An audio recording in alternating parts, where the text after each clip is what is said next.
Welcome back to the shipyard. Today, Travesty OP Round 2, featuring myself on the far side, Treg, close to you. So, my list. Sutherland, Calvin Hudson.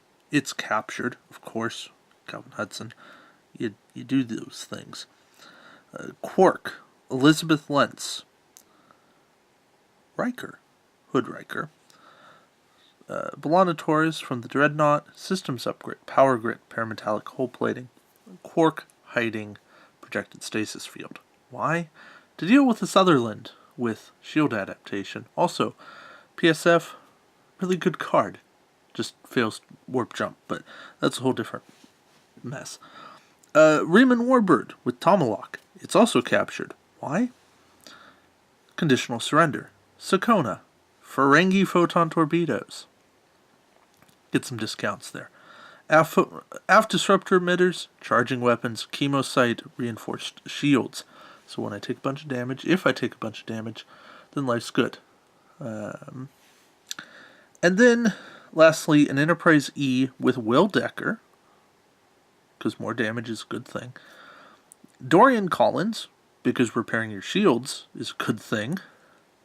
Elizabeth Shelby, Photon Torpedoes, another copy of Photon Torpedoes. These are the new Fed starter torpedoes. They're good, trust me. And secondary impulse reactor, because who doesn't like pulling a red maneuver when you already have aux power? It's just fun stuff. Treg's fleet.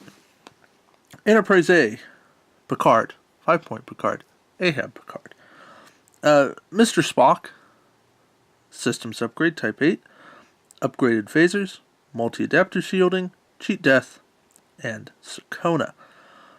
Bioship with Gul Dukat, and then a prototype, Gareb, with a skill 7 captain for a point, disruptor beams, deflector screens, and reinforced hull plating. So the big thing that happened there,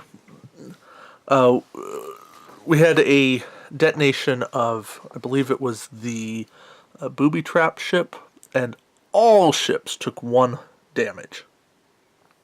Of course, the prototype just repairs that.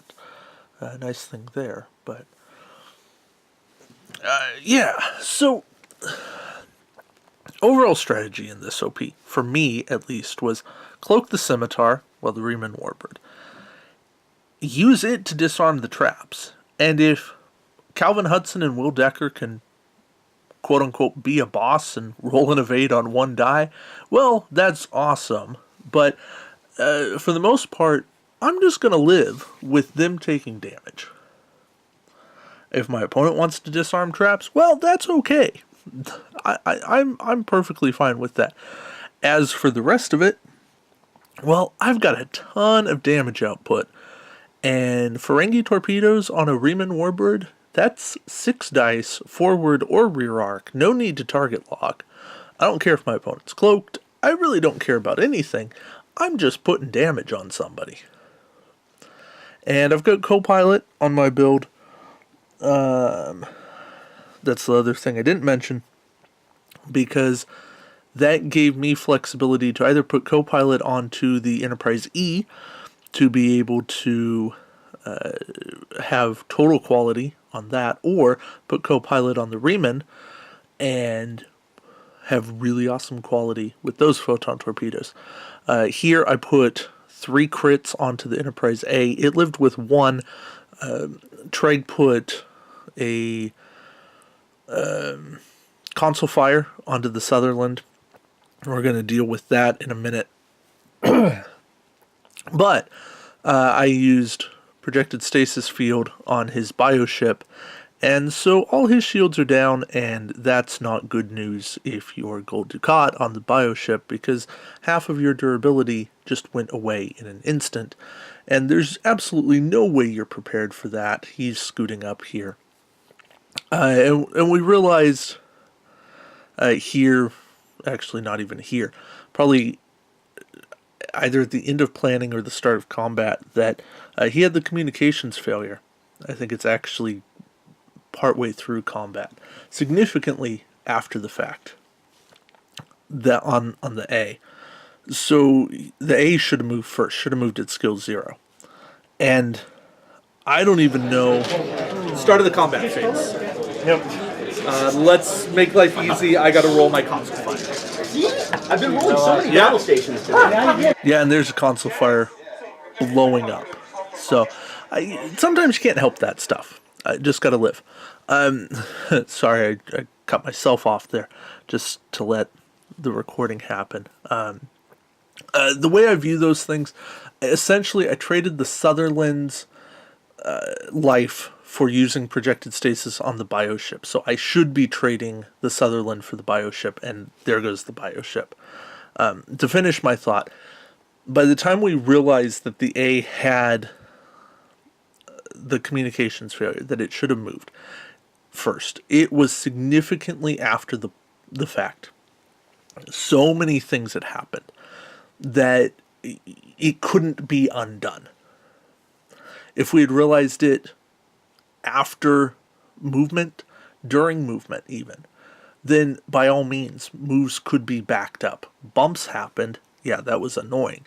But bumps still would have happened. We could have undone the loss, the use of projected stasis field, all of that stuff. It would have been fine. But for it to go into the combat phase, both players are responsible for the game state. It fell on both of us, and both of us failed in that moment. Is there any repercussions for that? Well, yes, ultimately there are, but there's nothing that can be done to fix it, and that's what's unfortunate. So,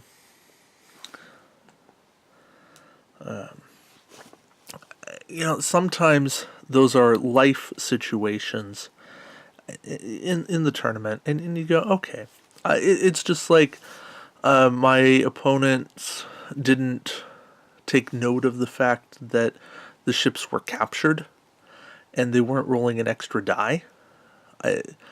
Did that really make a difference? I don't think so. Not in this game, at least. The Sutherland blew up on its own accord.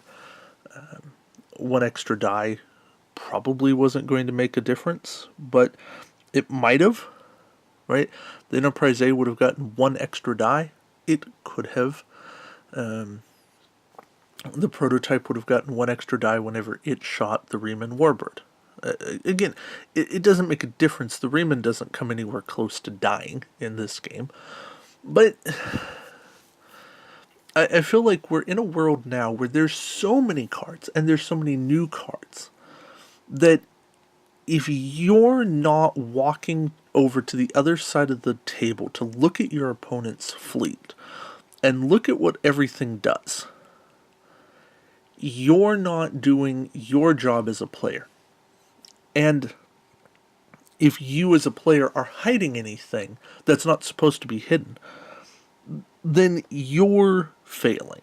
And more so, I believe that you're cheating, intentionally or unintentionally, but you're cheating. And I did not deliberately cheat here. I was in a position, I believe this is the first time I've run captured where my opponents had the same faction ship, where I even thought that, oh yeah, you get an extra die, and in all reality I forget about that part of it. It's a great condition to have. I think it's what keeps that card being useful. It's annoying that if you get rid of it, the text doesn't pertain.